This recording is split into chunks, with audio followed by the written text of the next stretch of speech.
Herb, there are a lot of risk frameworks out there. Why has security not adopted one of them? Well, that's a pretty good question. It's not a question of one framework, it's a question of which one to adopt.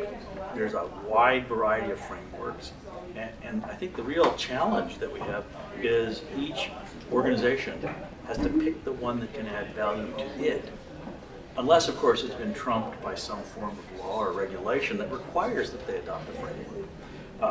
I think, as an example, we can talk about the payment card industry digital security standard, PCI-DSS. Right. If you want to handle credit card transactions, you have to conform to that framework. So maybe that is the one that everybody has to follow, but it's inadequate for the full range of effect that companies want to have when they use a framework.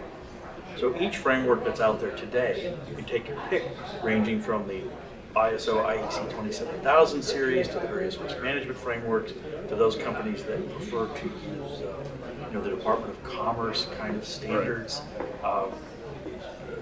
You have to pick the one that adds value to your company. Barring some legal manifestation or requirement that you perform, most organizations aren't willing to invest the effort it takes to pick one to standardize. And probably that's a good choice, because if you make a huge investment to the expense of your core business objectives, your risk management priorities, you're probably going to hurt yourself by spending effort on a framework if it doesn't really apply. Now, what about segueing into in the environment you're in? In the higher education, in the university and college vertical market. How does that apply to to the environment you're in? Well, every industry has its own set of challenges. I mean, we have FERPA. If we deal with grants and federal agencies, we're talking about FSMA.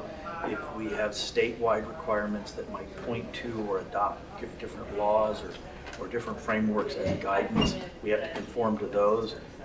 The coercion to any organization, including an academic organization, a business organization, the coercion that's placed on you to conform to a framework is going to vary based on your industry segment, based on your line of business, based on the size of your organization. There's so many factors that it becomes almost impossible to predict which framework would work best in every setting or any setting.